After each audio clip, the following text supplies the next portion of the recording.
O123 Hindi. अध्याय 721 क्रोध का दूत, बिजली प्रकार आए। पिछला अध्याय। अगला अध्याय। जब मैंने अपनी आंखें खोली और आगे देखा तो मैंने देखा कि बिजली के रन अब राहेल के शरीर में प्रवेश कर रहे हैं, जो बैंगनी धुएं से ढका हुआ है। न केवल रून उसके शरीर में प्रवेश कर रहे हैं, बल्कि शुद्ध सफेद पंख भी उसके शरीर के करीब आ गए हैं, जैसे कि वे जल्द ही उसे वापस जोड़ देंगे। ये देखकर मुझे आश्चर्य होता है कि उसे किस तरह की रहस्यमय विरासत मिली है। मुझे लगता है कि मुझे जल्द ही इसका उत्तर पता चल जाएगा। एक एक करके रून राहेल के शरीर में प्रवेश करते रहे और इसके साथ ही उसका शरीर उस बैंगनी धुएं के भीतर सुनहरी चमक में चमकने लगा, जिसमें वह लिपटी हुई थी। समय बीतता गया और आधे घंटे बाद सभी रून रेचल के शरीर में प्रवेश कर गए, जो अब सुनहरे रंग और गरजते बैंगनी रंग में चमकने लगे, और पंख जो पीठ से थोड़ी दूरी पर थे अब उसकी पीठ से जुड़े हुए लग रहे थे। हॉन्फना। दो रंगों की चमक धीरे धीरे बढ़ती गई और अंततः उसकी छवि चमक में गायब हो गई, और कुछ समय बाद मैं उसकी पीठ के पीछे के पंख भी नहीं देख पा रहा था। समय बीतता गया और जल्द ही चमक इतनी तेज हो गई कि गुंबद भी उसकी चमक में गायब हो गया। मुझे बैंगनी और सोने की बड़ी गेंद से नजर हटानी पड़ी, क्योंकि मैं अपनी आंखों को नुकसान पहुंचाए बिना सीधे उस पर नहीं देख सकता था। जैसे जैसे मैं उत्साहित होने लगा, मेरा दिल तेजी से धड़कने लगा। मुझे महसूस हो रहा है कि अनुष्ठान समाप्त हो रहा है और जल्द ही मैं जान सकूंगा कि उसे किस प्रकार की विरासत मिली थी। Crack crack crack. जैसे ही मैं अपने विचारों में खोया हुआ था, मुझे बैंगनी और सुनहरे रंग की बड़ी गेंद से चटकने की आवाज सुनाई देने लगी। चटकने की आवाज पहले तो धीमी थी, लेकिन जल्द ही वह तेज और तेज होने लगी। अंततः वह इतनी स्पष्ट हो गई कि मुझे उसे सुनने के लिए अपने कानों पर जोर डालने की जरूरत नहीं पड़ी। टकराना। एक जोरदार धमाका हुआ और अगले ही पल मैंने एक जोरदार धमाका सुना और दो चमकदार रोशनियां पीछे हटने लगी। उस पल मैंने अपनी गर्दन को रोशनी की ओर बढ़ाना शुरू ही किया था कि मुझे अचानक सबसे शक्तिशाली आभा का एहसास हुआ, जो मैंने अपने जीवन में कभी महसूस नहीं किया था। यह इतना शक्तिशाली था कि अबोमिनेशन से जो आभा मैंने महसूस की थी, वह इसके सामने जुगनू से अधिक कुछ नहीं है, धूल का कण भी नहीं है।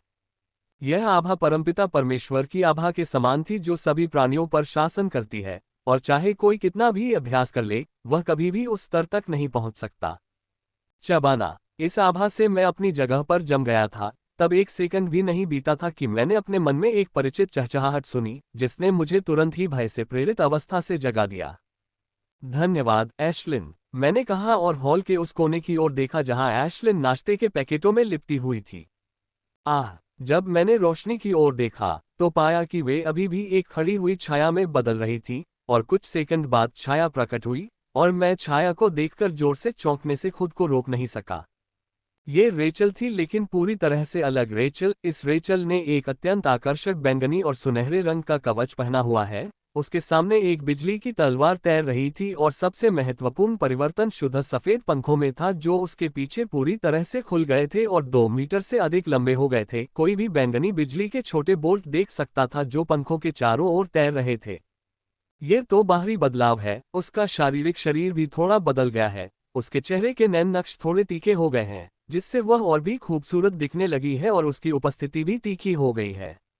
उसके काले बाल भी बिजली की तरह बैंगनी हो गए हैं और उसका शरीर पहले से कहीं ज्यादा तंदुरुस्त हो गया है। ऐसा लग रहा था जैसे उसकी हर मांसपेशी में गंभीर शक्ति भरी हुई है।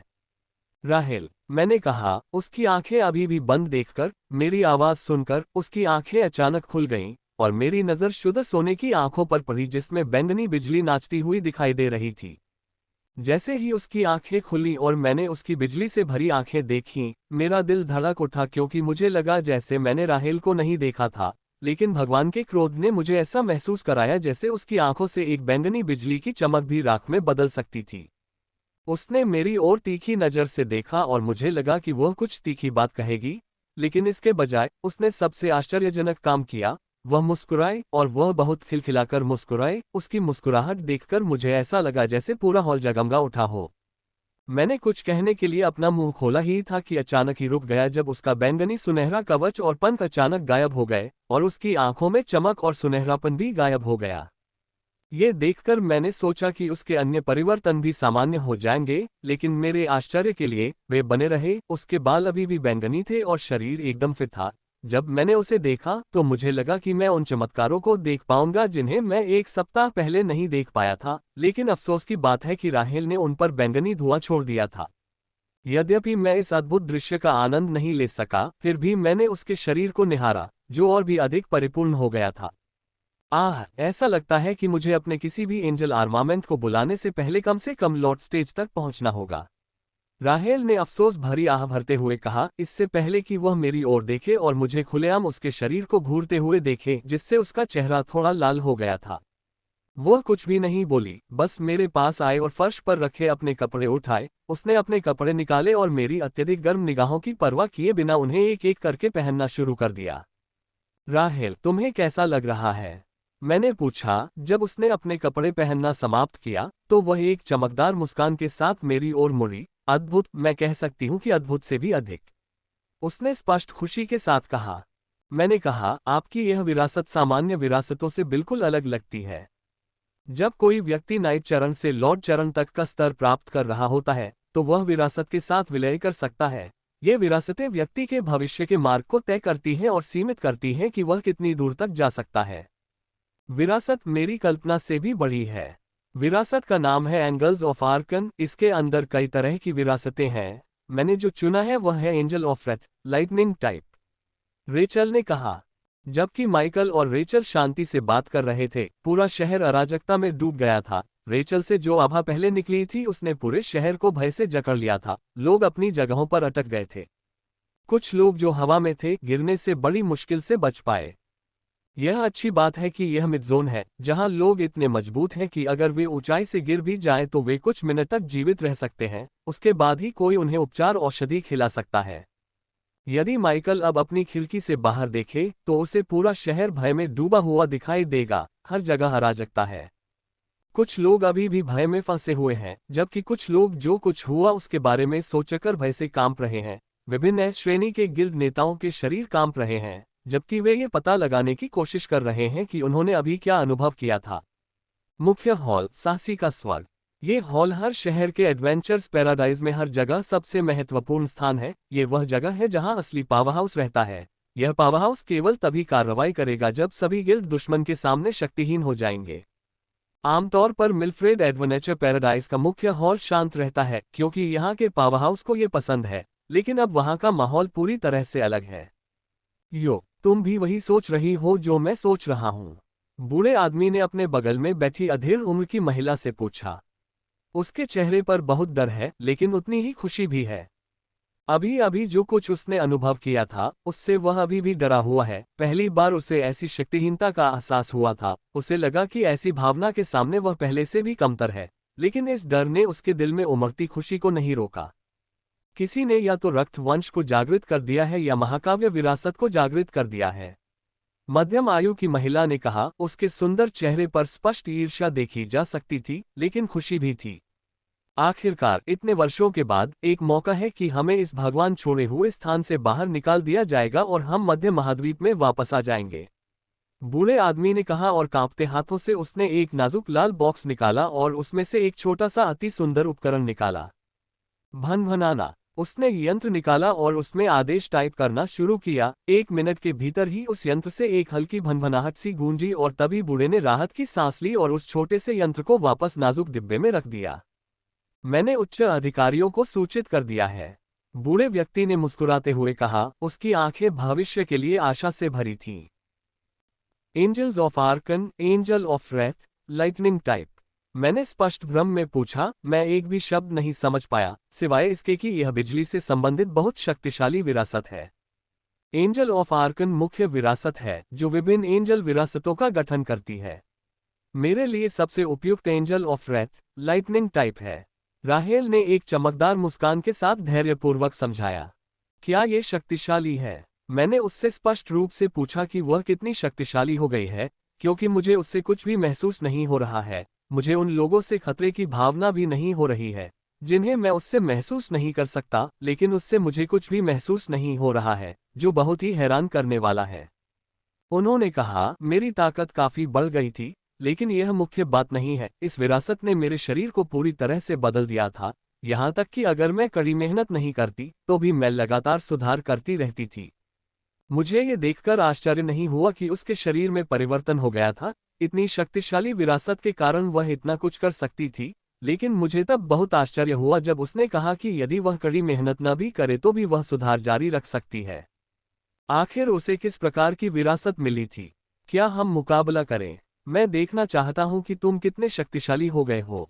मैंने कहा, मैं लगभग 8 दिनों से अभ्यास कर रहा था और अपनी महारत का परीक्षण करने के लिए किसी से लड़ना चाहता था। मैं शक्तिशाली ग्रिम राक्षसों से लड़ने के बारे में सोच रहा था, लेकिन अब राहेल ने अपनी विरासत को जगा दिया है। वह लड़ने के लिए एकदम सही प्रतिद्वंद्वी होगी। अभी नहीं, मुझे तुम्हारी ओर से कुछ खतरा महसूस हो रहा है। चलो एक दिन और इंतजार करते हैं। मुझे इस विरासत की आदत डालनी है और कुछ तरीकों का अभ्यास करना है। परसों कैसा रहेगा? उसने शरारती लहजे में कहा। वह स्पष्ट रूप से चाहती थी कि जब हम लड़ेंगे तो वह मुझ पर पूरी बढ़त हासिल कर लेगी। ठीक है, मैंने कहा कि मैं जानता हूं कि एक और दिन के साथ, जब वह अपनी विरासत द्वारा प्रदान की गई विधियों का अभ्यास करेगी, तो उसकी शक्ति अनिवार्य रूप से बढ़ जाएगी। हालांकि मेरे पास बहुत कुछ नहीं है, फिर भी मेरे पास थोड़ा बहुत है और अब मुझे अपने शरीर पर प्रारंभिक नियंत्रण मिल गया है। मैं इसका अभ्यास कर सकता हूँ। पंख और कवच, क्या तुम उन्हें दोबारा नहीं बुला सकती? मैंने पूछा। मैं उसे उस सुंदर कवच और पंखों में देखना चाहती थी। वह उसमें बिल्कुल देवी लग रही थी। नहीं, मैं अपने देवदूत शस्त्रास्त्रों को नहीं बुला सकती। मैं उन्हें तभी बुला पाऊंगी जब मैं प्रभु अवस्था और उससे ऊपर पहुंच जाऊंगी। राहेल ने आह भरते हुए कहा। वह भी मेरी तरह अपने देवदूत शस्त्रास्त्रों को न बुला पाने के बारे में बहुत चिंतित थी, लेकिन हमारे कारण अलग अलग हैं। रेचल नहाने के लिए चली गई और फिर लिविंग रूम में वापस आ गई। वह बहुत तरोताजा दिख रही थी और मैं बस उसे एक निवाला खिलाना चाहता था। मैं उससे पूछना चाहता था कि उसका अनुष्ठान कैसा रहा, लेकिन मुझे ऐसा करने की जरूरत नहीं पड़ी क्योंकि उसने अपनी बहन को बुला लिया था और विस्तार से सब कुछ बताना शुरू कर दिया था। मैंने अभी अभी सुना था और महसूस किया था कि जिस स्थिति से वह गुजरी थी, वह उसी तरह की स्थिति है जिससे मैं निषिद्ध भूमि में गुजरी थी, जब मेरा शरीर उस ऊर्जा के बपतिस्मा से गुजरा था, जिसने मेरे शरीर की संरचना को बदल दिया था। उसकी अपनी बहन के साथ बातचीत 1 घंटे से अधिक समय तक चली, और उसके बाद उसने अपनी होलोवॉच में कुछ टाइप किया। कुछ मिनट बाद हमारे अपार्टमेंट की खिड़कियां खुली और एक बहुत ही सुरक्षित ड्रोन हमारे अपार्टमेंट में प्रवेश किया। ये पूरी तरह से काले रंग का है और बहुत भारी है। मैंने कुछ दिनों पहले डिलीवरी के लिए इस ड्रोन का इस्तेमाल किया था, और मैंने इसके बारे में जो कुछ पढ़ा है, उसके अनुसार ऐसा कहा जाता है कि सिल्वर एलिट भी इसे नुकसान पहुंचाने की क्षमता नहीं रखता था। ड्रोन लिविंग रूम में आया और रेचल के सामने मंडराने लगा। रेचल ने मेरी तरफ देखा। उसने व्हाइट ग्रेड ओरिजिन वाटर की एक बोतल निकाली जो मैंने हमें दी थी, जो केवल 15% खाली थी। ये देखकर कि मैं कुछ नहीं बोल रहा हूँ, उसने ड्रोन की तिजोरी खोली और पूरी बोतल वहां रख दी, और कुछ सेकंड बाद ड्रोन अपने साथ ओरिजिन वाटर की एक बोतल लेकर चला गया। धन्यवाद, उसने कहा कि ड्रोन के चले जाने के बाद मैंने सिर्फ सिर हिलाया। सच कहूं तो मैं उसे अपनी मेहनत से कमाया हुआ पानी, जो मैंने अपनी जान जोखिम में डालकर पाया था, दूसरों को देते हुए देखकर खुश नहीं हूं, खासकर तब जब पूरी बोतल देने की जरूरत हो। लेकिन मैंने कुछ नहीं कहा। मैंने व्हाइट ग्रेड ओरिजिन वाटर की बोतल रेचल को दे दी थी। अब यह उस पर निर्भर है कि वह उसका क्या करती है। तुम्हें अपनी माँ से पहले ही पूछ लेना चाहिए था। मैंने 1 सप्ताह पहले ही अपने माता पिता को ओरिजिन वाटर भेज दिया है। मैंने कहा, मैंने अपने परिवार के लिए ओरिजिन वाटर की 2 पूरी बोतलें भेजी हैं, जिनमें जरूरी जड़ी बूटियां और औषधि के नुस्खे और कुछ दूसरी चीजें हैं। ये सब एक ऐसी औषधि बनाने के लिए है जो उनकी प्रतिभा और क्षमता को बढ़ाएगी। इसके साथ उन्हें नाइट स्टेज में स्तर बढ़ाने के बारे में चिंता करने की आवश्यकता नहीं होगी। उस औषधि को पीने के बाद वे 1 वर्ष के भीतर नाइट स्टेज के शिखर तक पहुंचने में सक्षम हो जाएंगे। लेकिन समस्या यह है कि इस औषधि को बनाना अत्यधिक कठिन है, जिसे बनाने की क्षमता न केवल रेचेल के पास थी बल्कि जिम के पास भी नहीं थी। केवल कुछ दशकों के अनुभव वाले लोग ही इस तरह की औषधि बनाने की क्षमता रखते हैं। इसलिए 1 सप्ताह पहले मैंने राहेल से पूछा कि क्या उसके पास कोई भरोसेमंद व्यक्ति है जो इस औषधि को तैयार कर सके, क्योंकि इसमें व्हाइट ग्रेड ओरिजिन वाटर का इस्तेमाल होता है, जो कि मध्य महाद्वीप में भी दुर्लभ है। ईमानदारी से कहूं तो मैं अप्रत्यक्ष रूप से उससे पूछ रहा था कि क्या वह अपने माता पिता से मेरे माता पिता के लिए औषधि तैयार करने के लिए कहेगी।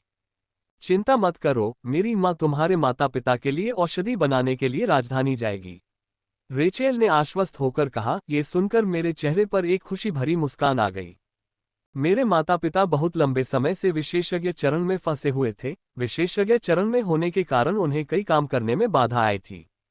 फिर भी व्हाइट ग्रेड ओरिजिन वाटर द्वारा बनाए गए पोषण के साथ उन्हें पीक नाइट तक पहुंचने में कोई समस्या नहीं होगी और यहां तक कि उनकी प्रतिभा में भी काफी वृद्धि होगी, जो उन्हें लॉर्ड स्टेज तक पहुंचने में भी मदद कर सकती है। राहेल ने जल्द ही अपनी मां को फोन किया और अपनी बहन की तरह उसने भी अपनी मां को अनुष्ठान के बारे में सब कुछ बताने में 1 घंटा लगा दिया। कॉल के अंत तक उसने अपनी मां से मेरे माता पिता के लिए औषधि तैयार करने के लिए कहा था। उसकी मां पहले बहुत सशंकित थी, लेकिन उसने मुझे अपने और अपने रिश्ते के बारे में बताया। उसकी मां तुरंत सहमत हो गई।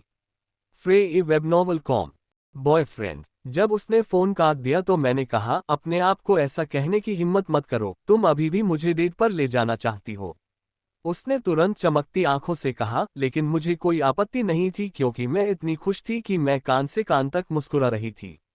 जब वह अपनी मां से बात कर रही थी तो उसने मुझे अपना बॉयफ्रेंड बताया, जिससे मैं सचमुच आश्चर्यचकित हो गया, क्योंकि उसने मुझे मना किया था कि जब तक मैं उसे डेट पर न ले जाऊं तब तक मैं उसे अपनी गर्लफ्रेंड न कहूं। पिछले सप्ताह का समय मेरे लिए तैयारी करने के लिए पर्याप्त था। मैंने पहले ही तय कर लिया था कि कुछ दिनों में उसे डेट पर ले जाऊंगा।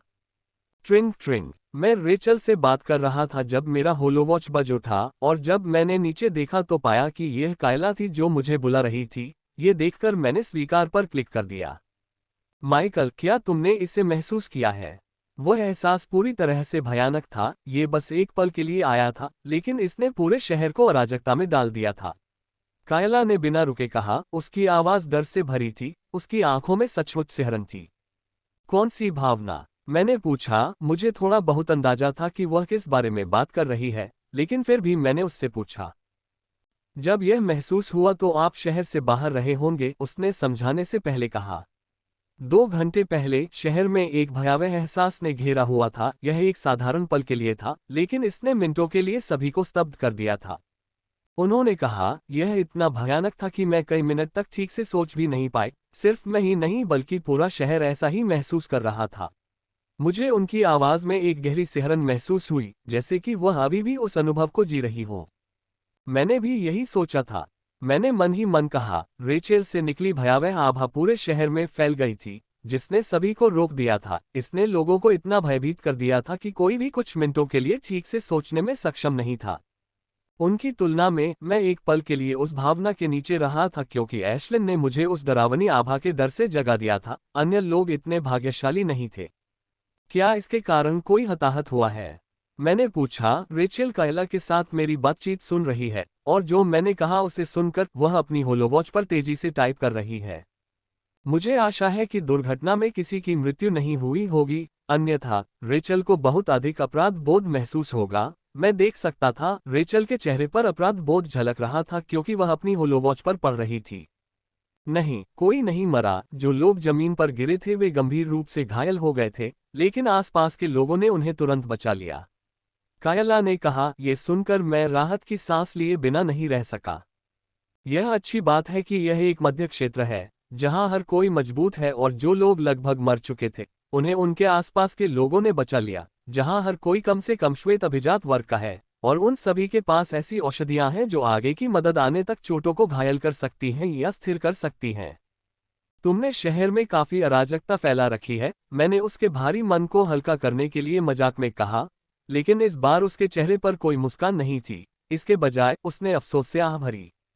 उन्होंने अफसोस भरे स्वर में कहा, यदि मुझे पता होता कि ऐसा कुछ होगा तो मैं जागरण के लिए कोई अन्य स्थान ढूंढती जहां मैं किसी के जीवन को खतरे में नहीं डाल सकती थी। मैं ये सुनकर अपना सिर हिलाए बिना नहीं रह सका। ये ग्रिम युद्ध क्षेत्र है। किलेबंद शहरों से ज्यादा सुरक्षित जगह यहाँ कोई नहीं है, क्योंकि बाहर सिर्फ ग्रिम राक्षस हैं। एक बार उनके द्वारा पकड़े जाने पर सिर्फ मौत है। मैंने उसे कुछ मिनट तक सांत्वना दी, फिर मैं नहाने चली गई और नहाने के बाद मैंने रात का खाना बनाना शुरू कर दिया। मैंने आज का डिनर उसके इनहेरिटेंस जागरण का जश्न मनाने के लिए खास बनाया। जैसे ही हमने खाना खाना शुरू किया, उसका उदास मूड गायब हो गया और उसका पुराना रूप वापस आ गया। रात के खाने के बाद हम अभ्यास के लिए अलग अलग अभ्यास कक्षों में वापस चले गए हैं। हम परसों मुकाबला करने जा रहे हैं और ऐसा होने से पहले कोई भी एक दूसरे को अपना कार्ड नहीं दिखाना चाहता था, इसलिए हमने अलग अलग अभ्यास कक्ष में अभ्यास करने का फैसला किया।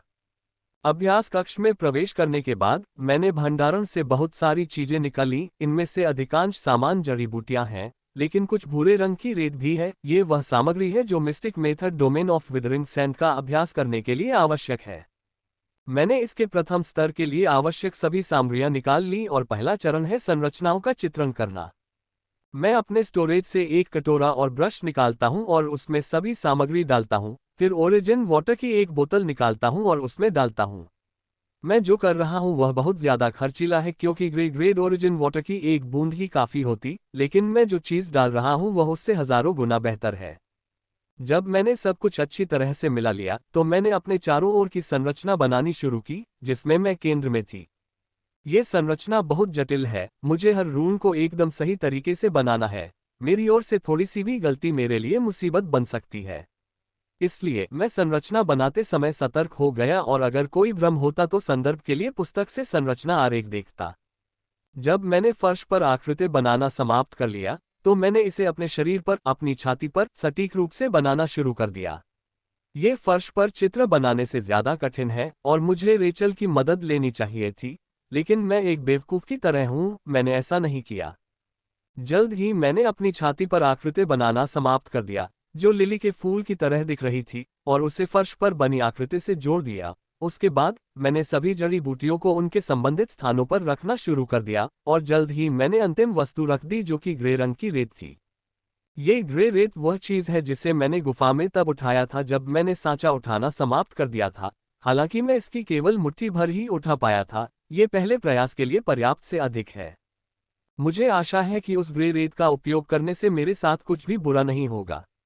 मैंने मन ही मन सोचा, ये ग्रे रेत उस पीली सुनहरी रेत से 3 गुना अधिक तीव्र भावना उत्पन्न कर रही थी जिसका उपयोग ग्रिम मॉन्स्टर ने किया था।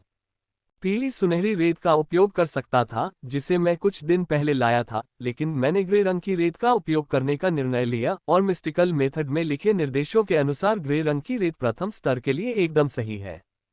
उस ग्रिम राक्षस ने अभ्यास के जोखिम को कम करने के लिए निम्न स्तरीय रेत का उपयोग किया है, फिर भी वह खुद को मरने से बमुश्किल बचा पाया है। इस शर्म को छिपाने के लिए उसने मेथड्स का नाम बदलकर डोमेन ऑफ विदरिंग सैंड से स्कॉच ऑफ गोल्डन सैंड रख लिया था, जो उसका असली नाम था। प्रथम स्तर के निर्देशानुसार ग्रे रेत सर्वोत्तम है, लेकिन इसका उपयोग करना अत्यधिक खतरनाक होगा, यहां तक कि परिवर्तित शरीर के साथ भी। मुझे विश्वास नहीं है कि मैं रेत में मौजूद ब्रह्मांडीय ऊर्जा को सहन कर पाऊंगा। ये धूसर रेत कोई साधारण रेत नहीं है, ये वह रेत है जो न जाने कितने वर्षों से ब्रह्मांडीय ऊर्जा से युक्त है। यदि जरा सी भी चूक हो जाती तो इसके हर भाग में हास्य ऊर्जा होती। frwebnoel.com। सारी ब्रह्मांडीय ऊर्जा ग्रे ऊर्जा मुक्त हो गई। फिर मुझे नहीं पता कि मेरा शरीर मेरे शोधन इंजन और छोटे सांप की मदद से भी इसे संभाल पाएगा या नहीं। कोई जोखिम नहीं तो कोई लाभ नहीं, मैंने दृढ़ स्वर में कहा और रेत को अपनी जगह पर रख दिया और फॉर्मेशन को सक्रिय कर दिया। हालांकि यह सच है कि जोखिम बहुत बड़ा है। अगर मैं इससे सफलतापूर्वक अभ्यास कर सकता हूं तो इससे मिलने वाली शक्ति भी जबरदस्त होगी। भनभनाना सफेद चमक के साथ चमकते हुए ये संरचना गुलजार हो गई, फर्श पर मौजूद संरचना और मेरी छाती पर लिली के फूलों की संरचना। जैसे जैसे संरचना चमकने लगी, कुछ जड़ी बूटियां आग से परिष्कृत होने लगी और हर्बल राख में बदल गईं, जबकि कुछ से तरल अर्क निकलने लगा। ये ठोस और तरल तत्व जड़ी बूटियों से निकले और रूनिक रेखाओं के माध्यम से प्रवाहित होने लगे, जो उनके रूनिक चक्र से जुड़ी हुई हैं। उन्होंने चलना शुरू किया और अंततः उस वृत्त पर पहुंच गए जहां ग्रे रेत है। जैसे रूनिक रेखाओं के ये सभी कनेक्शन रूनिक वृत्त से जुड़े हैं जो उस रूनिक वृत्त से जुड़ा है जहां ग्रे रेत मौजूद है। एक एक करके सभी सार ग्रे रेत के रूनिक सकल में प्रवेश कर गए और जल्द ही सभी हर्बल अर्क रूनिक सकल में प्रवेश कर गए जहां ग्रे रेत है। जैसे ही सभी सार तत्व ग्रे रेत के रूनिक चक्र में प्रवेश कर गए, रूनिक चक्र और भी अधिक चमकने लगा तथा सभी सार तत्व और ग्रे रेत एक दूसरे में विलीन होने लगे। मैंने पहले सोचा था कि ग्रे रेत हर्बल सार के साथ पूरी तरह से घुल मिल नहीं पाएगी, जैसा कि विधि में बताया गया है, क्योंकि यह ब्रह्मांडीय ऊर्जा से बनी रेत स्टील से भी ज्यादा सख्त होती है। लेकिन आश्चर्य की बात यह है कि विलय प्रक्रिया शुरू होने के 15 मिनट बाद मैंने रेत के हर्बल मिश्रण में घुलने के संकेत देखे। इस तरह 20 मिनट बीत गए और हर्बल घोल और ग्रे रेत के मिश्रण ने एक घने ग्रे हरे रंग का घोल बनाया, जो मेरे शरीर से जुड़ने वाली रूनिक रेखा के माध्यम से बह रहा है। जल्द ही उसने मेरे शरीर को छुआ और धीरे धीरे ऊपर चढ़ने लगा। मैंने सोचा कि घोल गर्म होगा, लेकिन मेरे आश्चर्य का ठिकाना न रहा, वह काफी ठंडा था। कुछ मिनट बाद घोल ने मेरी छाती को छुआ और मेरी छाती पर पेंट की गई रूनिक लिली को भरना शुरू कर दिया। बस कुछ ही सेकंड बाद रूनिक लिली पूरी तरह से ग्रे हरे घोल से भर गई और उसके नीचे की बाकी संरचना सूखने लगी। इसके विपरीत लिली संरचना, जो ग्रे ग्रीन लिक्विड से भरी हुई थी, चमकने लगी। यह उस शेष ऊर्जा का उपयोग कर रहा है जो संरचना के अंदर बची हुई है, और 1 मिनट के भीतर लिली संरचना को छोड़कर मेरे शरीर और फर्श पर शेष संरचना पूरी तरह से सूख गई थी और बिखर गई थी, जैसे कि वह कभी वहां थी ही नहीं। अब असली हिस्सा शुरू होगा, मैंने मन ही मन कहा। अब तक तो सब कुछ सबसे आसान हिस्सा हुआ था, लेकिन अब जो हुआ वो सबसे कठिन और सबसे खतरनाक हिस्सा होगा। अगर मैं खुद को संभाल नहीं पाया तो ये लिली टूटकर बिखर जाएगी और इसकी सारी ऊर्जा मेरे शरीर में फैल जाएगी।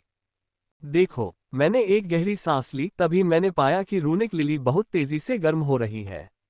पहले तो ये थोड़ी गर्म थी, लेकिन कुछ सेकंड बाद ये गर्म हो गई और उसके कुछ सेकंड बाद ये पूरी तरह झुलसाने वाली हो गई। गर्मी इतनी तेजी से बढ़ रही है कि मैं लपेट नहीं पा रहा हूं, क्योंकि 10 सेकंड के भीतर ये अपने चरम पर पहुंच गई, जो पिघले हुए लोहे से भी अधिक गर्म है। ये प्रक्रिया बहुत ही पीड़ादायक है। यदि मैंने गुफा में तटस्थ ऊर्जा के बपतिस्मा का अनुभव नहीं किया होता तो मैं ऐसा दर्द सहन नहीं कर पाती जो मैं महसूस कर रही हूँ। यद्यपि ये दर्द बपतिस्मा के दौरान महसूस किए गए दर्द से कम है, फिर भी यह अत्यधिक है और शरीर के एक ही हिस्से पर केंद्रित है, जिससे इसे सहन करना कठिन हो गया है। काश ये थोड़ा तेज होता, मैंने मन ही मन कहा, जब मैंने देखा कि लिली मेरी त्वचा के अंदर बहुत तेज गति से घुस रही है। हालांकि इसकी गति धीमी है, लेकिन ये किसी कारण से धीमी है और मुझे इसे तब तक सहना है जब तक ये पूरी तरह से मेरे शरीर में प्रवेश नहीं कर जाती। समय बीतता गया और लिली धीमी गति से मेरे अंदर रिसती रही और 1 घंटा बीत गया और अंततः रूनिक लिली पूरी तरह से मेरे अंदर रिस गई। जैसे ही यह मेरे अंदर समाया, पहले जो पीड़ादायक दर्द मैं महसूस कर रहा था वह पूरी तरह से गायब हो गया और मैंने रूनिक लिली का नामोनिशान भी पूरी तरह से खो दिया, मानो वह गायब हो गया हो, लेकिन वह गायब नहीं हुआ था। मैंने अपनी आंखें बंद की और अपने खट्टे हृदय स्थान में देखा, जहां मैंने अपने शोधन इंजन के पास हरे भूरे रंग की रूनिक लिली देखी। रूनिक लिली धीरे धीरे घूम रही है और जैसे जैसे ये घूम रही है, यह अपने आधार में ऊर्जा एकत्र कर रही है। मुझे पता है कि ऐसा होगा, लेकिन मैं अभी भी इससे काफी आश्चर्यचकित हूं, क्योंकि वह ऊर्जा कोई सामान्य ऊर्जा नहीं बल्कि ग्रे ऊर्जा, कॉस्मिक ऊर्जा है। अधिकांश ब्रह्मांडीय ऊर्जा विश्व परत से छानकर मन में घुल गई, लेकिन ब्रह्मांडीय ऊर्जा के कुछ छोटे कण अभी भी अंदर घुस गए और यह न भूले कि वहां बहुत सारे निश्चित क्षेत्र हैं जिनसे विश्व के वातावरण में काफी ब्रह्मांडीय ऊर्जा निकलती है। इस ब्रह्मांडीय ऊर्जा की मात्रा इतनी कम है कि यह हानिरहित है, लेकिन अब मेरे अंदर का ये रूनिक लिली ब्रह्मांडीय ऊर्जा को आकर्षित कर रहा है। जब ये पर्याप्त ऊर्जा एकत्र कर लेगा तो पंखुड़ियों को भरने से पहले यह एकाग्रता प्रक्रिया से गुजरते हुए अपने आधार से ऊपर की ओर बढ़ेगा। 6 पंखुड़ियों के साथ मैं इस रहस्यमय विधि का लगातार 6 बार उपयोग कर सकूंगा, क्योंकि लिली की प्रत्येक पंखुड़ी एक हमले का जवाब देती है।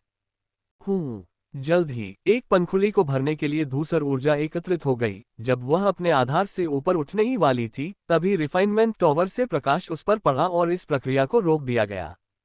भनभनाना, मैं ये देखकर सचमुच उलझन में पड़ गया। मैंने अपने दिमाग को बहुत खंगाला, लेकिन कुछ पता नहीं चला और मैं गुस्से में अपनी मुट्ठी पीटने ही वाला था कि तभी मुझे टावर से हल्की सी प्रतिक्रिया मिली।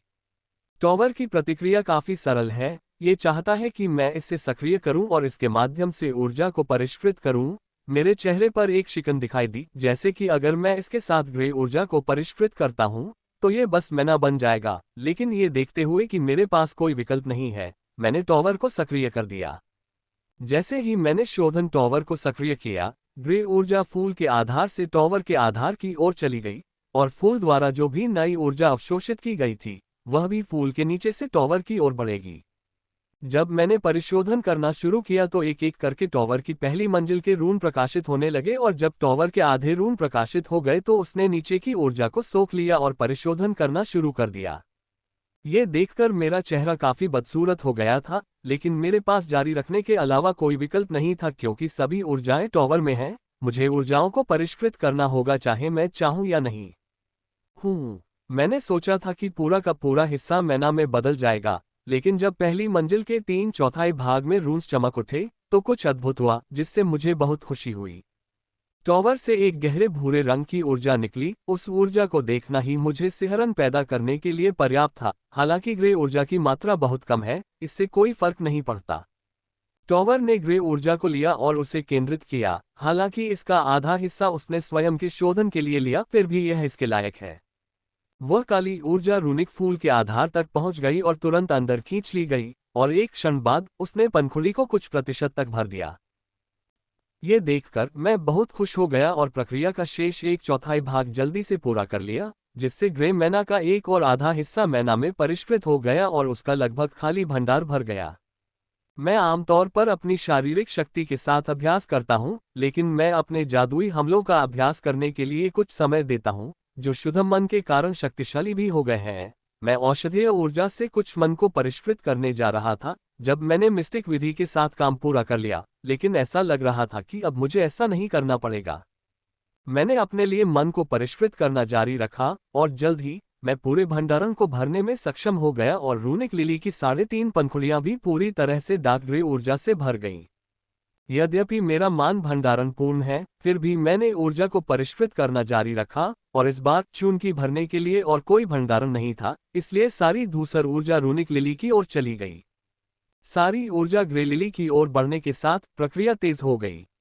लगभग 1.5 घंटे बाद मैं सभी पंखुड़ियों को ग्रे ऊर्जा से भरने में सक्षम हो गया, लेकिन ये देखकर मैंने रुकना नहीं चाहा क्योंकि फूल के नीचे अभी भी काफी ग्रे ऊर्जा थी। मैंने ग्रे ऊर्जा को तब तक परिष्कृत करना जारी रखा जब तक कि फूल के नीचे की सारी ग्रे ऊर्जा परिष्कृत नहीं हो गई और इसने पर्यावरण से नई ग्रे ऊर्जा को चूसना बंद कर दिया। मेरा शरीर ग्रे ऊर्जा की उस सीमा तक पहुंच गया था जिसे वह सुरक्षित रूप से संभाल सकता था। अब मेरे पास रूनिक लिली की पंखुड़ियों में डार्क ग्रे एनर्जी के 6 हमले हैं और रिजर्व में डार्क ग्रे एनर्जी के 3 हमले हैं। ग्रे एनर्जी के संकेंद्रण के साथ परमानंद को देखते हुए रहस्यमय विधि के हमले और भी मजबूत हो गए। यदि मैं गलत नहीं हूं, तो केंद्रित ग्रे ऊर्जा के साथ रहस्यमय तरीकों के हमले कम से कम 3 गुना मजबूत हो जाएंगे, जो इस विधि के स्तर 2 के बराबर है। इसका मतलब है कि मेरे पास लेवल 1 में रहस्यमय विधि के लेवल 2 की शक्ति होगी। फिर मैं कैसे परमानंद महसूस नहीं कर सकता? ये सब मेरे शोधन टॉवर के कारण है। ये वास्तव में आश्चर्यजनक है। freewebandwell.com। हालांकि रिफाइनमेंट टॉवर ने लाभ प्रदान किया था, लेकिन इसमें कुछ कमियां भी हैं और वही ये है कि मैं मिस्टिकल मेथड से केवल 9 बार ही हमला कर पाऊंगा क्योंकि मेरे पास इतनी ही ऊर्जा होगी। यदि मैं युद्ध के दौरान इस विधि से आक्रमण करना जारी रखना चाहता हूं, तो मुझे युद्ध के दौरान रिफाइनमेंट इंजन का उपयोग करना सीखना होगा, जो कि पहले से भी अधिक कठिन होने वाला है क्योंकि मैं ग्रे ऊर्जा या औषधीय ऊर्जा या किसी अन्य ऊर्जा को परिष्कृत करूंगा। फिर भी मुझे लगता है कि यह समझौता इसके लायक है क्योंकि मेरे हमले इस रहस्यमय विधि के स्तर 2 के बराबर होंगे। अपने शरीर में सब कुछ ठीक होने की जांच करने के बाद मैंने अपनी आंखें खोली और अपने कमरे में जाने से पहले सब कुछ साफ किया। अपने कमरे में मैं सीधे स्नान करने चला गया ताकि बिस्तर पर सोने से पहले फॉर्मेशन इनकी धूल को साफ कर सकूं। 15 मिनट हो चुके थे और मैं गहरी नींद में था जब मैंने अपने शरीर के प्रति परिचित कोमल शरीर की कोमल अनुभूति महसूस की और मेरे होठों पर चुंबन भी महसूस किया। यह इतना अच्छा एहसास था कि मैंने एक सपना छोड़ दिया क्योंकि मैंने ऐसे बहुत भयानक सपने देखे थे। इनमें से कुछ सपने बहुत बहुत शरारती थे। जब मैं अगली सुबह उठा तो मैंने अपने शरीर से सटाकर एक नर्म शरीर महसूस किया और मैंने अचानक अपनी आंखें खोली तो देखा कि राहेल मेरे बगल में चुपचाप सो रही थी। उसके चेहरे पर बहुत शांति थी जिससे उसके तीखे चेहरे के भाव और भी प्यारे लग रहे थे। मैं कुछ देर तक उसके सुंदर चेहरे को देखता रहा, फिर धीरे से उठा, लेकिन उसके कोमल होठों को चूमने से पहले नहीं। मैंने जल्दी से अपने आप को तरोताजा किया और रेचेल और अपने लिए नाश्ता बनाने के लिए रसोई में चली गई। शुभ प्रभात। मैंने अपने पीछे एक जानी पहचानी आवाज सुनी। जब मैंने पीछे मुड़कर देखा तो मैं राहेल थी जो मेरी ओर आ रही थी। उसके चेहरे के बाद मेरी निगाह उसके कोमल सुंदर शरीर और उसके द्वारा पहने गए शॉर्ट्स पर गई, जिसने कल्पना के लिए लगभग कुछ भी नहीं छोड़ा था। मैं कुछ कहना चाहता था, लेकिन मैंने पाया कि मेरे होंठ उसके होठों से चिपक गए थे और हम जोश में चूमने लगे। हम जोश में इतने खो गए थे कि बिना एहसास किए मैंने उसे रसोई की अलमारी से सटा दिया और उसे और भी तीव्रता से चूमना शुरू कर दिया। हमारे हाथ एक दूसरे के शरीर के चारों ओर घूमने लगे। हम में से प्रत्येक पिछली सीमा से आगे बढ़ गया, लेकिन हमने कभी उस सीमा को नहीं छुआ। हम जोश से चूम रहे हैं, लेकिन हम बहुत नियंत्रण में हैं क्योंकि हमने कभी भी हाथों को उस सीमा की ओर नहीं जाने दिया। हमने चुंबन जारी रखा और प्रत्येक चुंबन के साथ उसके अंदर की भावनाएं और अधिक बढ़ रही थीं। यही कारण है कि मेरा छोटा भाई पूरी तरह से उठ गया था और उसके खिलाफ दबाव डाल रहा था। राहेल को कोई आपत्ति नहीं थी, उसने इसका पूरा फायदा उठाने के लिए अपने शरीर को एक निश्चित तरीके से समायोजित किया, जिससे चीजें मेरे लिए बहुत कठिन हो गईं। यह अच्छा हुआ कि हम 1 मिनट में ही रुक गए, अन्यथा मैं खुद को फटने से नहीं रोक पाता। नाश्ते की खुशबू बहुत स्वादिष्ट है।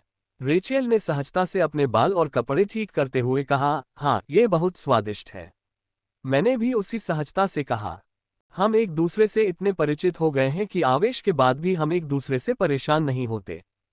हम भले ही लापरवाह लगें, लेकिन हमारे अंदर एक उबलता हुआ ज्वालामुखी है जो किसी भी क्षण फट सकता है। अंतिम सीमा पर एक छोटा सा कदम और हमारे अंदर का वह उबलता हुआ ज्वालामुखी भयावह जुनून के साथ फट जाएगा। एक दिन बीत गया और रात आ गई। अभ्यास के बाद जब मैं सोने के लिए अपने कमरे में गया तो मैंने पाया कि रेचल पहले से ही गहरी नींद में सो रही थी। ये देखकर मेरे दिल में खुशी उमड़ पड़ी और मैं कान से कान तक मुस्कुराने लगा और उसे अपनी बाहों में लेकर उसके बगल में सो गया। शुभ प्रभात। मुझे एक नर्म आवाज के साथ स्वागत किया गया और अगले ही पल मैंने पाया कि राहेल मेरे ऊपर है और वह जोश से चूमने लगी। मेरा पहले से ही कठोर छोटा भाई और भी कठोर हो गया और उसकी त्वचा के घर्षण से यह अपनी सीमा तक पहुंच रहा था। लेकिन जैसे ही यह अपनी अंतिम सीमा पर पहुंचने वाला था, रेचल ने चुंबन छोड़ दिया और वह जो घर्षण पैदा कर रही थी वह बंद हो गया और मैं अंततः अपने छोटे भाई को विस्फोट से नियंत्रित करने में सक्षम हो गया। क्या तुम तैयार हो? तुम्हें लड़ाई के दौरान अपना सब कुछ देना होगा, अन्यथा तुम बुरी तरह हार जाओगे, उसने मुस्कुराते हुए कहा। एक पल के लिए, विशेष रूप से पहली पंक्ति के दौरान, मैंने उसका मतलब पूरी तरह से गलत समझा था और इससे पहले कि मैं समझ पाती कि उसका क्या मतलब था, मेरे दिल में उत्साह उबल रहा था। उसके चेहरे पर चिढ़ाने वाली मुस्कान देखकर मुझे पता चल गया कि उसने जानबूझकर मुझे उत्तेजित करने के लिए ऐसा कहा था। बेशक, मैं आपकी कल्पना से भी अधिक तैयार हूं। यदि आप चाहें तो हम यहीं लड़ सकते हैं, मैंने कहा और उसके होठों को अपने होठों से चिपका लिया और अपने छोटे भाई को उसके होठों से सटा दिया ताकि मैं सीधे अपना मतलब बता सकूं। रेचल ने ऐसा अभिनय किया जैसे उसे कुछ महसूस ही नहीं हुआ और कुछ मिनटों तक मुझे चूमती रही, फिर आखिरकार उसने मुझे छोड़ दिया। हम दोनों ने अपने अपने कमरों में जाकर फ्रेश होने के बाद नाश्ता किया और फिर साथ साथ अपने अपार्टमेंट से निकल पड़े। आमतौर पर वहां पहुंचने में 3 से 4 घंटे लगते हैं, लेकिन अगर हम अपनी पूरी गति का उपयोग करें तो हम वहां 1.5 घंटे में पहुंच सकते हैं।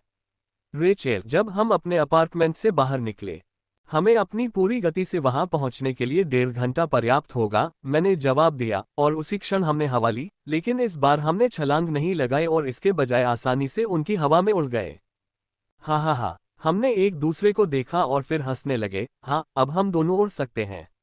जागृति में जाने से पहले राहेल कैप्टन स्टेज के मध्य स्तर पर थी, लेकिन उसके जागृति के बाद मुझे नहीं पता कि वह किस चरण में है, क्योंकि मैं उससे कुछ भी महसूस नहीं कर सकता।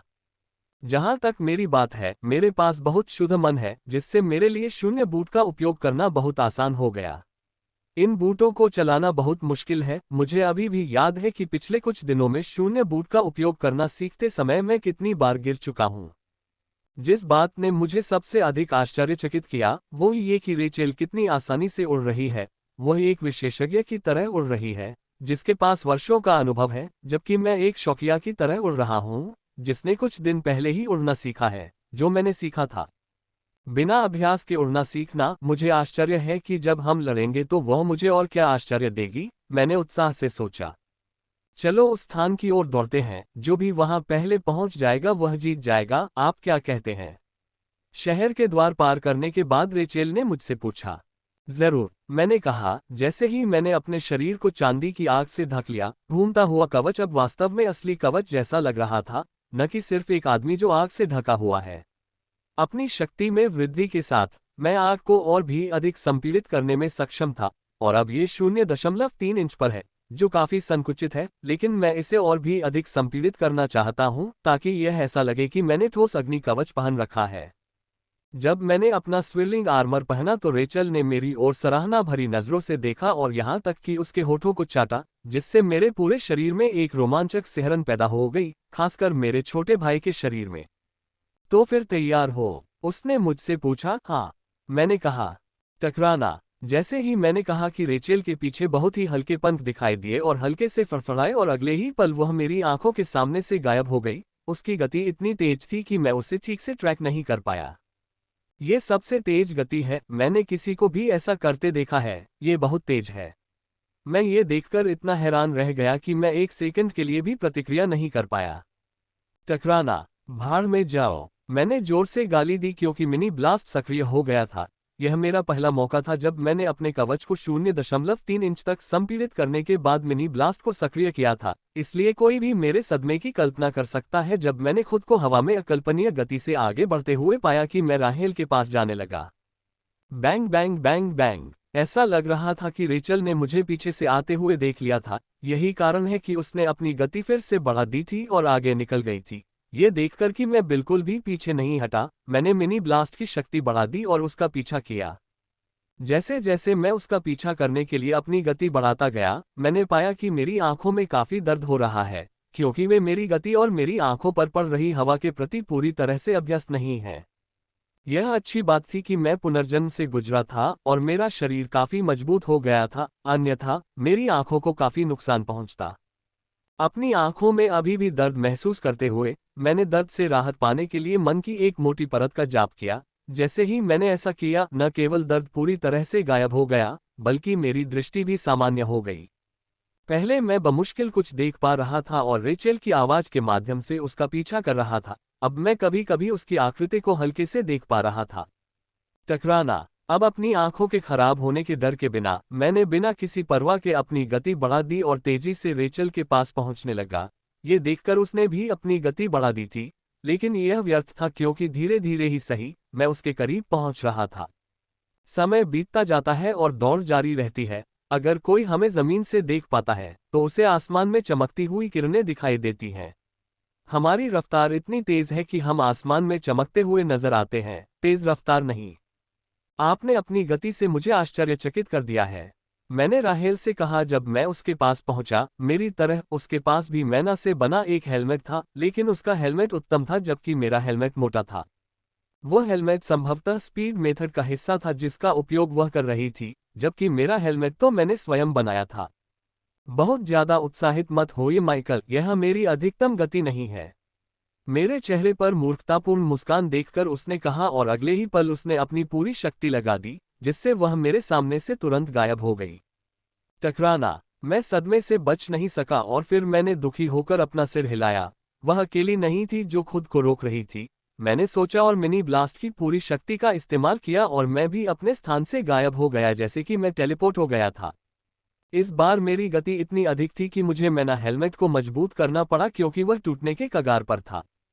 हैरान है ना, मैंने उसके पास पहुंचते ही एक चमकदार मुस्कान के साथ कहा, लेकिन वह बस ऊफ करने लगी और अपनी गति फिर से बढ़ा दी। मैंने भी अधिक शक्ति के लिए अपनी गति को तेजी से घुमाना शुरू कर दिया क्योंकि हम अपनी दौड़ जारी रख रहे थे। रास्ते में कभी वो आगे निकल जाती, कभी मैं। हमने इस छोटी सी प्रतियोगिता में अपनी पूरी शक्ति लगा दी और अंततः चौंकाने वाले रिकॉर्ड समय में उस स्थान पर पहुंचने में सफल रहे।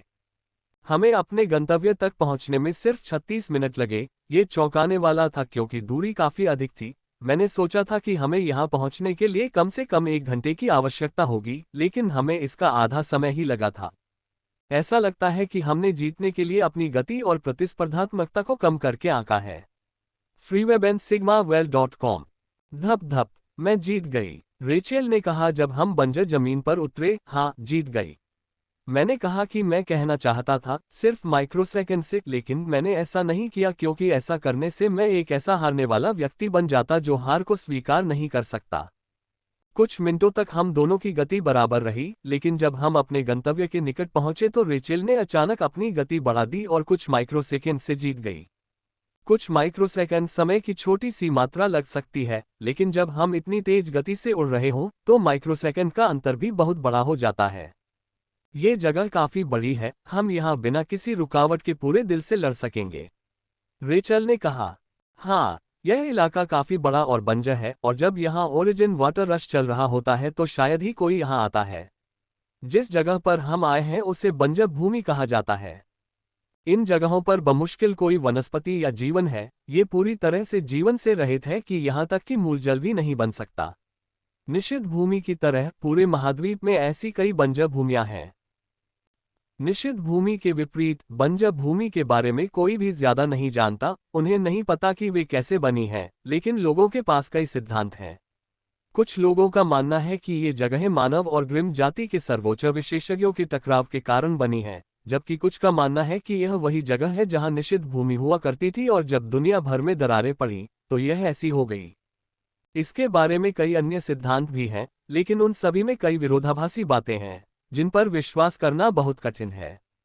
हम कुछ देर तक बंजर भूमि पर घूमते रहे, दृश्य का निरीक्षण करते रहे जो लगभग एक जैसा ही था, फिर हम एक दूसरे की ओर मुड़े।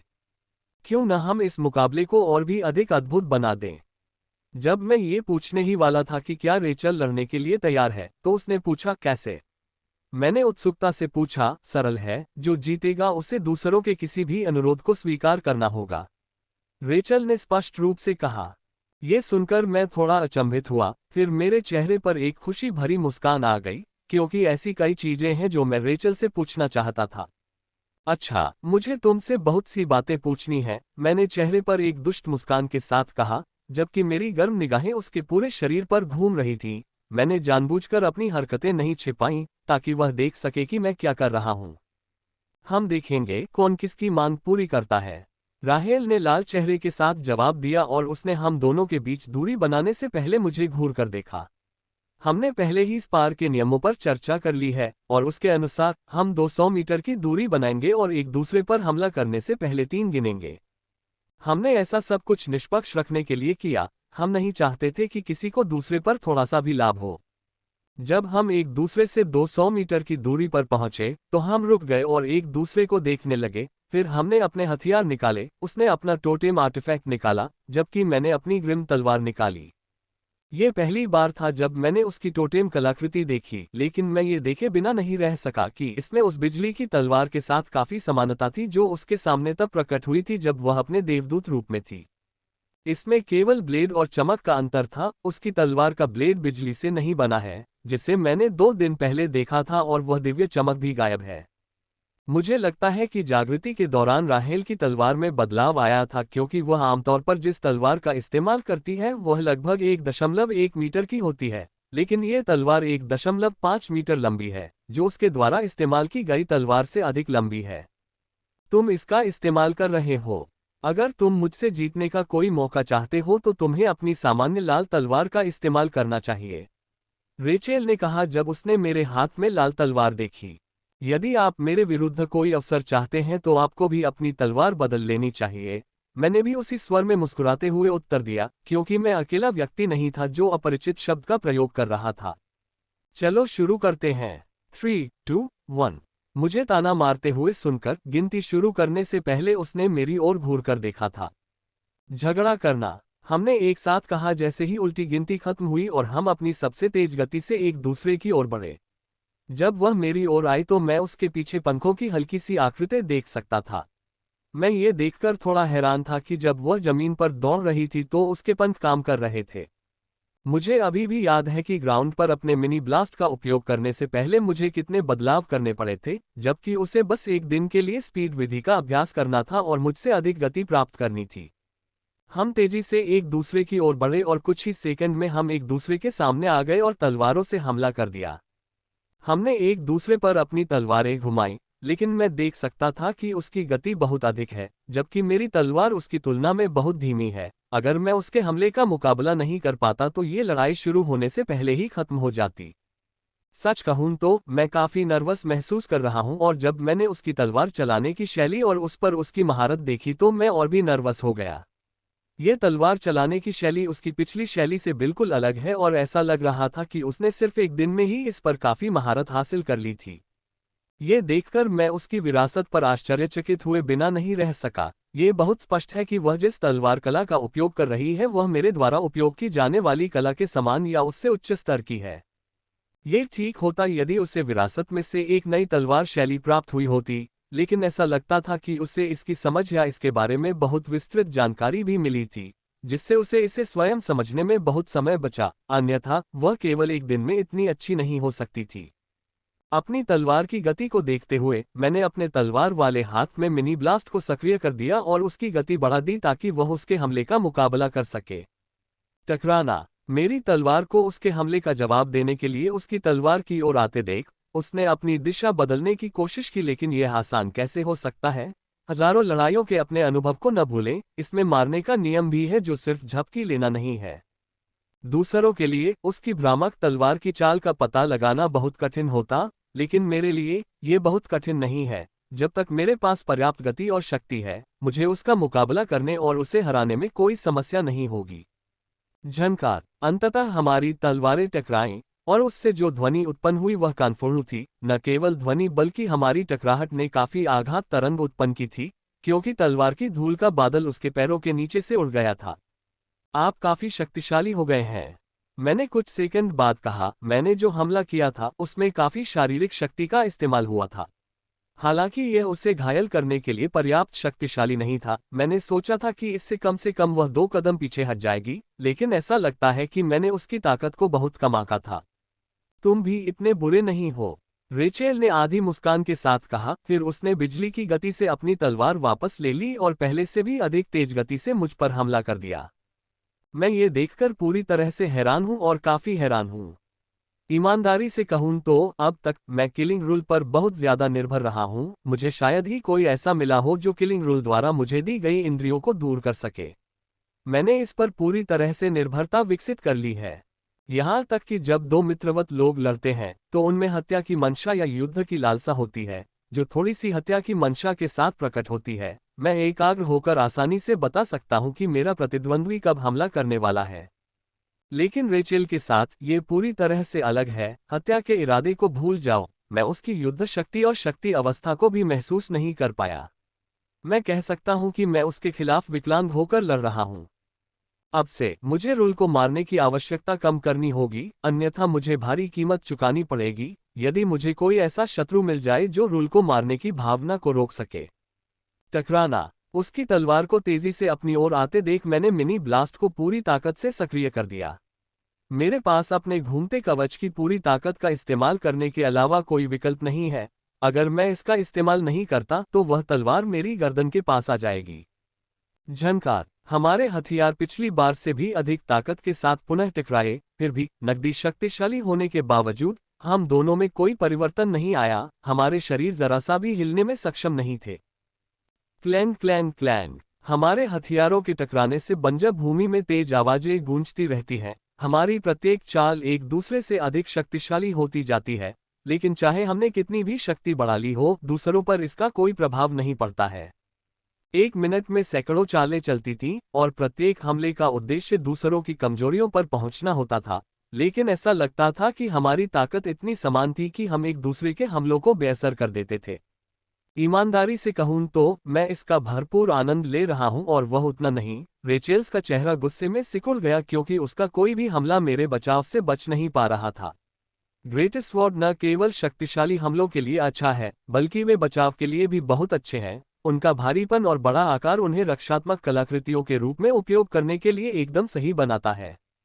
जैसे जैसे समय बीतता गया, मैं खुद को बहुत तेजी से सुधारता हुआ महसूस कर सकता था। ग्रेटेस्ट स्वॉर्ड के साथ भद्दापन और दोषपूर्ण क्षण कम होते जा रहे थे। मैं अकेला नहीं था जो सुधार कर रहा था, रेचेल भी बहुत तेजी से सुधार कर रही थी और उसकी गति मुझसे कम नहीं थी। ऐसा लगता है कि विरासत से उसकी सीखने और समझने की क्षमता भी बढ़ गई है। ये भीषण संघर्ष 1 घंटे से ज्यादा समय तक चलता रहा। हम दोनों ही पीछे हटने को तैयार नहीं थे। हम बहुत तेजी से भिड़ रहे थे, तभी अचानक उसकी तलवार की रफ्तार 3 गुना बढ़ गई और वह मेरी तरफ तेजी से बढ़ गई। पिछली बार के विपरीत, जब मैं बिना सोचे समझे पकड़ा गया था, इस बार मैं पूरी तरह से केंद्रित था क्योंकि उसकी तलवार की गति 3 गुना बढ़ गई थी। मैंने समय बर्बाद नहीं किया और अपने भंवर कवच में गुप्त ऊर्जा जोड़ दी। अब तक मैंने अपने भंवर कवच में गुप्त ऊर्जा का उपयोग नहीं किया था क्योंकि यह मुझे वापस लड़ने के लिए पर्याप्त शक्ति दे रही थी, लेकिन उसकी शक्ति में अचानक वृद्धि को देखते हुए मुझे गुप्त ऊर्जा का उपयोग करना पड़ा, जिसका मैंने पहले उपयोग नहीं किया था। झनकार। कदम। एक और जोरदार आवाज आए और यह अब तक की सबसे जोरदार आवाज थी और इसने चमत्कार कर दिया था। इसने राहेल को आखिरकार 1 कदम पीछे हटने पर मजबूर कर दिया था। हालांकि वह घायल नहीं हुई है, लेकिन उसे एक कदम पीछे हटना ही अभी के लिए काफी है। उसे एक कदम पीछे हटते देख मैंने इस कीमती मौके को गंवाए बिना फिर से हमला किया। इस बार मैंने अपनी सारी ताकत लगा दी थी। मैं इस मौके का इस्तेमाल उसे कुछ हद तक पीटने के लिए करना चाहता था ताकि उस पर मनोवैज्ञानिक बढ़त हासिल कर सकूं। Clang clang step clang step, एक के बाद एक उस पर भारी हमले हुए और वह केवल अपने दांतों से ही अपना बचाव कर सकी। ऐसा परिणाम देखकर मेरे दिल में उत्साह उमड़ पड़ा। जैसे जैसे मैंने उस पर आक्रमण जारी रखा, मैंने पाया कि मेरी चालें बहुत तेज गति से अधिक सहज होती जा रही हैं।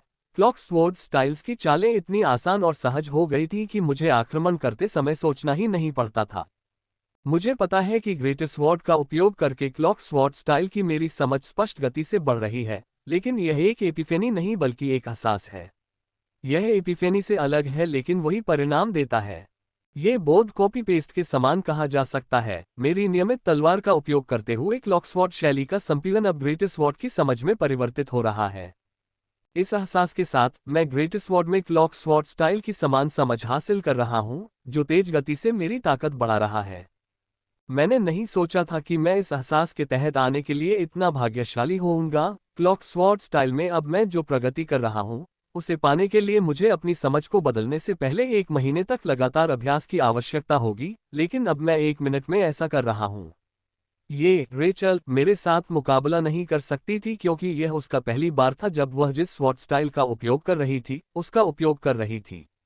भले ही उसे विस्तृत निर्देश मिले हों, लेकिन सब कुछ सीखने के लिए एक दिन पर्याप्त नहीं है। उसे कम से कम कुछ सप्ताह तक इस पर काम करना होगा। Clang clang step step, Rachel पर लगातार हमले हो रहे हैं और वह केवल दांत पीसकर अपना बचाव कर सकती है, क्योंकि वह लगातार पीछे हट रही है। उससे लड़ते हुए मैंने कोई दया नहीं दिखाई। मैंने अपनी सारी शक्ति का इस्तेमाल किया था, हर एक बूंद उसे गिरा देती थी। मैं उसे हराना चाहता था, लेकिन वह किसी क्रूर बाघिन किट्टी की तरह है जो कोने में होने के बावजूद हार मानने को तैयार नहीं है और अपनी पूरी शक्ति से बचाव करना जारी रखती है। राहेल, हार स्वीकार करो। तुम पहले ही अपनी सीमा तक पहुंच चुकी हो, मैंने कहा और उस पर हमला जारी रखा। मैं चाहता था कि वह अपनी हार स्वीकार कर ले ताकि मैं उससे वह अनुरोध कर सकूं जो मैं इतने समय से चाहता था। फक फक करना, सपने देखना बंद करो माइकल। अभी तो तुमने थोड़ी बढ़त हासिल की है, पहले मुझे थोड़ा चोट पहुंचाओ, फिर तुम मुझसे हार स्वीकार करने के बारे में बात कर सकते हो। उसने नाक भान सिकोड़ते हुए कहा। वह ठीक कहती है, लड़ाई में मैं केवल उसका दमन कर रहा हूँ। मेरी तरह उसे भी अपने ऊपर आने वाली शक्तियों को कुचलने का कोई उपाय मालूम था, अन्यथा वह इतने समय तक बिना घायल हुए न रह पाती। मैं उसे घायल करने की पूरी कोशिश कर रहा हूँ, लेकिन मैं ऐसा करने में सक्षम नहीं हूँ और ऐसा करने का मेरे पास कोई तरीका भी नहीं है जब तक कि मैं इसका इस्तेमाल ना करूँ। लेकिन इसका इस्तेमाल करने का समय अभी नहीं आया है। समय बीतता गया, 2 घंटे और बीत गए और मैं अभी भी लड़ाई में राहेल को दबा रहा हूँ, जिससे वह काफी क्रोधित हो गई है और वह एक उन्मत्त बिल्ली की तरह मुझसे लड़ रही है। सुप, अचानक रेचल ने एक लंबी छलांग लगाई और हमारे बीच तुरंत 100 मीटर की दूरी बना दी। अब तक हम लड़ते रहे हैं, उसने ऐसा कभी नहीं किया था, वह मुझसे सीधे तौर पर लड़ी थी। क्या तुम्हें नहीं लगता कि अंतिम विजेता माइकल का फैसला करने का समय आ गया है? रेचेल ने अचानक पूछा, जिससे मैं वहीं रुक गया। खेल का समय समाप्त हो गया है, अब खतरनाक हार्डकोर हमलों, विधियों से लड़ने का समय है। इससे पहले कि मैं जवाब दे पाता, उसने कहा, यह समय है। मैंने कहा और अपने हृदय स्थान में रूनिक लिली पर एक त्वरित नजर डाली। ये हमारी लड़ाई का एक बेहद खतरनाक हिस्सा होगा, थोड़ी सी भी गलती और हम गलती से एक दूसरे को मार सकते हैं। मैंने सभी सावधानियां बरती हैं ताकि अगर उस पर मेरी रहस्यमय विधि का सीधा प्रहार भी हो तो वह बच जाए। सावधान रहो माइके, जब तुम और न टिक सको तो हार मान लेना। रेचल ने दूर से कहा, तुम भी रेचल, मैंने मुस्कुराते हुए कहा और हम दोनों के बीच की दूरी को कम करने के लिए उसकी ओर बढ़ा। मुझे अपनी ओर आते देख उसका चेहरा सख्त हो गया, लेकिन वह अपनी जगह से हिली नहीं, बस मुझे अपनी ओर आते देखती रही। एंजल क्षमता पंख वर्षा, मैं उससे सिर्फ 10 मीटर की दूरी पर था जब मैंने उसकी मधुर आवाज सुनी जो अपनी क्षमता के अनुसार उसका नाम जप रही थी, और अगले ही पल मैंने उसके पीछे हल्के पंख दिखाई दिए और उनमें से सैकड़ों हल्के पंख निकले। सुप सुप सुप, जैसे ही पंखों से हल्के पंख निकले, उनमें परिवर्तन हुआ और हल्के सफेद पंख बैंगनी बिजली के पंखों में बदल गए और अत्यंत तेज गति से मेरी ओर आए। ये बिजली के पंख पहली चीज हैं जिन्हें मैंने उसमें महसूस किया था, और वे मुझे बहुत खतरनाक एहसास दे रहे हैं। अगर उनमें से पर्याप्त संख्या में मुझ पर गिर गए तो वे मुझे मार सकते हैं। जब मैंने बिजली के पंखों को अपनी ओर आते देखा तो मेरे चेहरे पर मुस्कान आ गई। धड़कते दिल के साथ मैंने अपनी तलवार को बिजली के पंखों की ओर हल्के से घुमाया। जैसे ही मैंने ऐसा किया, रेचल के चेहरे का भाव बदल गया। वह आक्रमण रोकने ही वाली थी, क्योंकि तलवार के पास ऐसे आक्रमण का प्रतिकार करने का कोई उपाय नहीं था। लेकिन जब उसने देखा कि मैंने आगे क्या किया तो वह रुक गई। मुरझाती रेत की हवा, मैंने धीरे से कहा, और मेरी तलवार से गहरे भूरे रंग की रेत की एक तेज लहर निकली। इसकी उपस्थिति बिजली के पंखों से कम खतरनाक नहीं है, जो उनसे टकराने के लिए बिजली के पंखों की ओर बढ़ रहे थे। Backslash, crackle crackle crackle. जैसे ही मेरी गहरे भूरे रंग की रेत ने हर बिजली के पंख को ढंक लिया और पंखों की शक्ति को कम करना शुरू कर दिया, एक चटकने वाली आवाज गूंजी। हालांकि बिजली के पंख ही एकमात्र चीज नहीं है जो कम हो रही है, गहरे भूरे रंग की रेत भी अपनी शक्ति खो रही है, और जल्द ही ये बिजली के पंखों के साथ गायब हो गई। विदरिंग सैंड के डोमेन के पहले स्तर को विदरिंग सैंड की हवा कहा जाता है। प्रत्येक स्तर का एक नाम है जो हवा के रूप से लिया गया है। हालांकि ऐसा लग सकता है कि हमारी झड़प 1 मिनट तक चली, लेकिन इसमें मुश्किल से 5 सेकंड लगे थे। सब कुछ 5 सेकंड के भीतर ही खत्म हो गया था। ये देखकर रेचल काफी हैरान हुई। उसकी आंखों में ये साफ दिख रहा था। क्या तुमने इसके दूसरे चरण का अभ्यास किया था? रेचल ने अचानक पूछा। इस पर मैंने बस अपना सिर हिला दिया। पहले मैंने इस विधि को काफी विस्तार से समझाया था। वह इसकी शक्ति और सीमाओं को जानती थी, और अब मैंने जो चाल चली है उसमें स्पष्ट रूप से दूसरे स्तर की शक्ति है। तो फिर तुम्हारा हमला दूसरे स्तर की शक्ति कैसे प्राप्त करने में सक्षम था? उसने पूछा, मेरे उत्तर से स्पष्ट रूप से भ्रमित होकर। यह एक रहस्य है, मैंने कहा। मुझे उसे बताने में कोई समस्या नहीं थी, लेकिन मुझे बताया गया था कि यह भी उसे परेशान करता है, और वह और भी चिढ़ गई थी। इतना घमंडी मत बनो, माइकल। मैं तो बस ये सोचकर खुद को रोक रहा था कि तुम अपना बचाव नहीं कर पाओगे। मेरे चेहरे पर घमंडी मुस्कान देखकर उसने चिढ़कर कहा, अब मैं असली ताकत से हमला करूंगी। अगर तुम कर सको तो इससे बचाव करो। उसने कहा, देवदूत क्षमता, पंख वर्षा। सुप सुप सुप। बिजली के पंखों का एक और हमला मुझ पर हुआ। फिर भी पहले से अलग। इस बार बिजली के पंख ज्यादा थे, लगभग 200, जो पिछले हमले से 2 गुने से भी ज्यादा थे, और मुझे खतरनाक एहसास दिला रहे थे, और पिछले हमले से भी ज्यादा। मुरझाती रेत की हवा, मैंने बड़बड़ाते हुए पहले से कहीं ज्यादा गहरे भूरे रंग की रेत की हवा छोड़ी। मेरे हमले से जो रेत मैंने बनाई है वह गहरे भूरे रंग की ऊर्जा है, लेकिन जब मैं इसे देखता हूं तो इसमें हरे रंग के निशान दिखाई देते हैं, लेकिन यह मेरे लिए भी मुश्किल से पहचाना जा सकता है। यदि मेरे शोधन टॉवर ने ग्रे ऊर्जा को परिष्कृत नहीं किया होता तो हरा रंग अधिक प्रमुख होता, लेकिन इसके परिष्कृत होने के कारण हरा रंग गहरे ग्रे रंग के भीतर गहराई से छिप गया है। Crackle crackle crackle. दोनों के बीच फिर से जोरदार टक्कर हुई, लेकिन पिछली बार की तरह दोनों ही हमले नाकाम हो गए। इस बार भी कोई भी बढ़त हासिल नहीं कर सका। यह मेरा सबसे शक्तिशाली हमला है, माइकल। अगर हिम्मत हो तो इससे बचाव करो, रेचेल ने कहा। देवदूत क्षमता, पंख वर्षा। उसने फिर हमला किया, और इस बार उसका हमला पहले से भी ज्यादा शक्तिशाली था। उसमें करीब 300 बिजली के पंख थे। इस हमले की घातकता ने चाक तोड़ दिया था। अगर यह हमला मुझे लगता तो मैं चीखने का मौका मिलने से पहले ही मर जाता। यह अच्छी बात है कि मेरे पास इसका मुकाबला करने का एक तरीका है, लेकिन राहेल की तरह मैं भी थोड़ी बुरी स्थिति में आ जाऊंगी। रहस्यवादी विधि शक्तियां देती है, लेकिन वे बहुत जल्दी थका भी देती हैं। मुरझाती रेत की हवा, मैंने कहा, और वैसे ही हमला किया जैसा मैंने सोचा था। जैसे ही मैंने हमला शुरू किया मुझ पर थकान छा गई।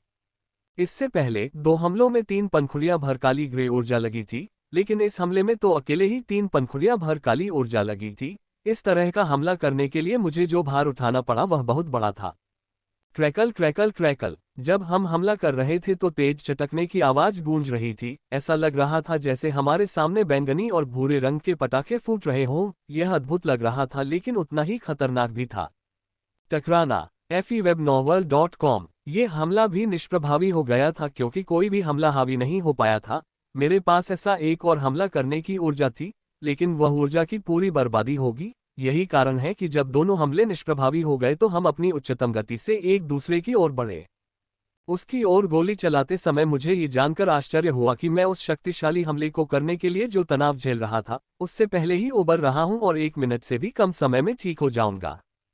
यह मेरे लिए चौंकाने वाली बात है, क्योंकि मैं जानता हूं कि इस तरह का हमला करने के लिए मेरे शरीर पर कितना दबाव पड़ा होगा, लेकिन जल्द ही मेरे चेहरे पर मुस्कान फैल गई क्योंकि यह मेरे लिए एक अद्भुत बात थी।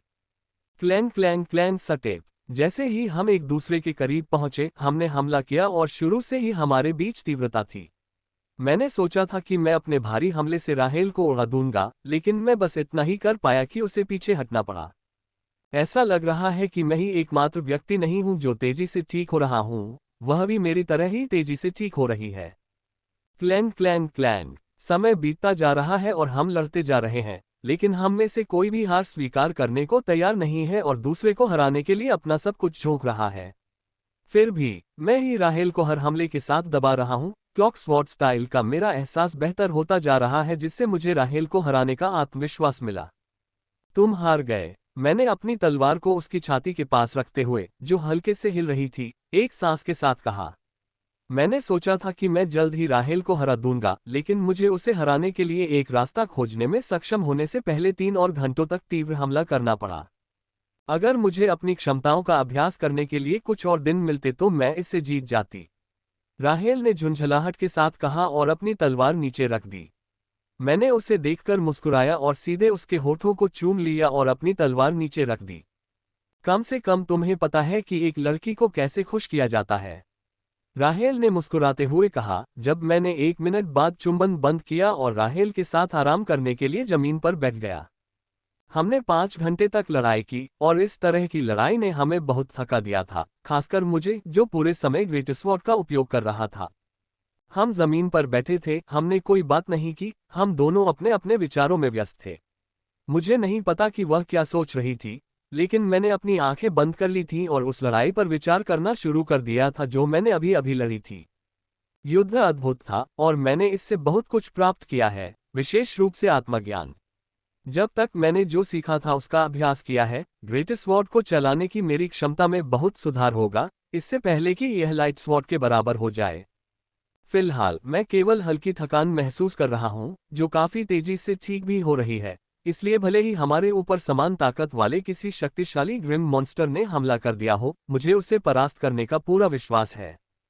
चलो चलें, मैंने कहा। 10 मिनट बाद रेचल ने सिर हिलाया और हम हवा में उड़ गए। इस बार कोई दौड़ नहीं थी, कोई जल्दी नहीं थी, हम दोनों चुपचाप आसमान में उड़ रहे थे, उड़ने की भावना का आनंद ले रहे थे।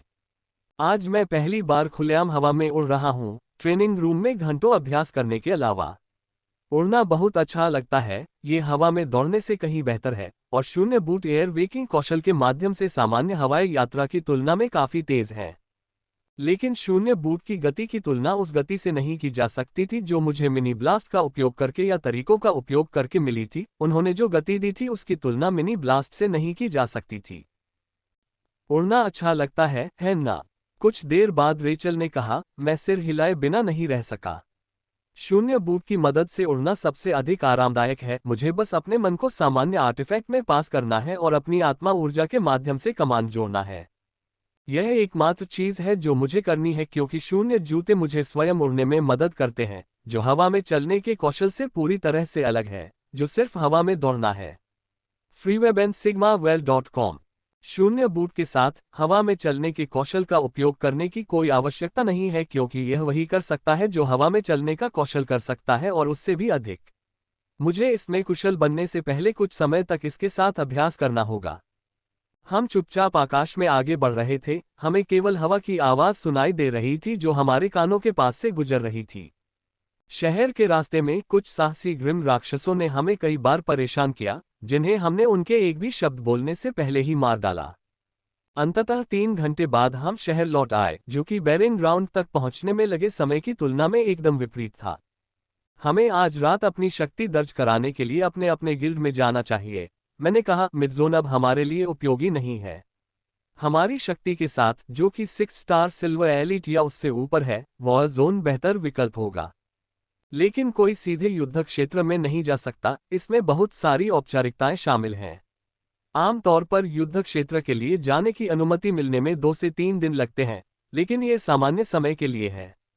वर्तमान में ग्रिम युद्ध क्षेत्र पूरी तरह से अलग मूड में है। मनुष्यों और ग्रिम राक्षसों के बीच एक छाया युद्ध चल रहा है। हालांकि लड़ाई सामान्य गति से चल रही है क्योंकि कोई आपातकालीन आह्वान नहीं था, लेकिन ये कभी भी बदल सकता है। हम अगले दिन युद्ध क्षेत्र के लिए निकल सकते हैं, या मिल्फ्रेड शहर हमें यहाँ रिजर्व के रूप में रख सकता है। ऐसे कठिन समय में कुछ भी हो सकता है। मुझे बस उम्मीद है कि हमें जाने की अनुमति मिल जाएगी। मैं कुछ ऐसे ही स्तर के ग्रिम मॉन्स्टर्स से लड़ना चाहता हूँ। रेचेल के साथ लड़ाई अच्छी थी, लेकिन इसमें वह जान मरण का खतरा नहीं था जो ग्रिम मॉन्स्टर्स के खिलाफ लड़ाई में था। मैं ऐसी लड़ाई लड़ना चाहता हूं ताकि मैं तेजी से सुधार कर सकूं और गोल्डन एलीट में प्रवेश करने से पहले सिल्वर एलीट के शिखर तक पहुंच सकूं। रेचल ने मेरे विचारों की पुष्टि की, वह भी सुधार करना चाहती है और ग्रिम मॉन्स्टर्स ऐसा करने का सबसे अच्छा तरीका है। हमने कुछ मिनट बात की और शाम के लिए योजनाएं बनाई, इससे पहले कि हम नहाने के लिए अपने अपने कमरों में चले गए। नहाने के बाद हम अपने अपने प्रशिक्षण कक्षों में चले गए। हमने जो लड़ाई पहले लड़ी थी वह हमारी पहली लड़ाई थी जब हमने अपनी ताकत में बहुत वृद्धि की थी और हमने बहुत कुछ सीखा था।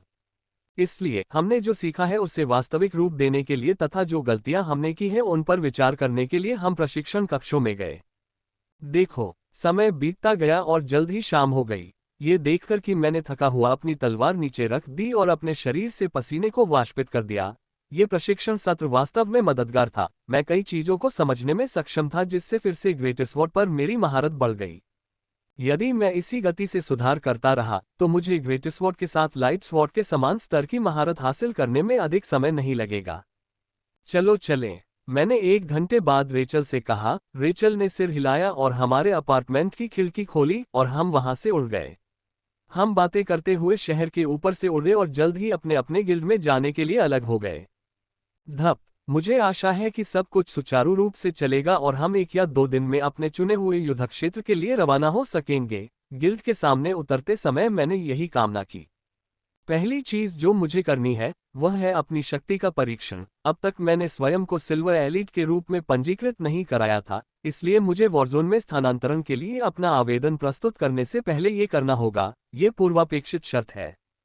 ईमानदारी से कहूं तो मुझे नहीं पता कि मेरी शक्ति क्या है। मैं केवल इतना जानता हूं कि मैं कम से कम 6 स्टार एलीट हूं। यह अधिक हो सकती है लेकिन कम नहीं, इस बात का मुझे पूरा भरोसा है।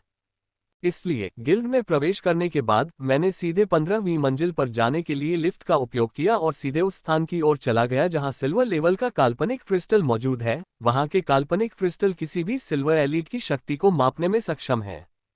टिंग, जल्द ही लिफ्ट 15वीं मंजिल पर पहुंच गई और मैं उससे बाहर निकलकर उस जगह की ओर बढ़ गया जहां काल्पनिक क्रिस्टल है। जब मैं वहां पहुंचा तो वहां पहले से ही लाइन लगी हुई थी, लेकिन मुझे इंतजार करने में कोई दिक्कत नहीं हुई। आधे घंटे बाद मेरा नंबर आया और मैं एक छोटे से कमरे में दाखिल हुआ जहां काल्पनिक क्रिस्टल था। 20 मिनट बाद जब मैं वापस लौटा तो मेरे चेहरे पर सदमे का भाव था और मेरे दिमाग में बार बार केवल एक ही वाक्य गूंज रहा था, 8 सितारा सिल्वर एलीट, 8 सितारा सिल्वर एलीट।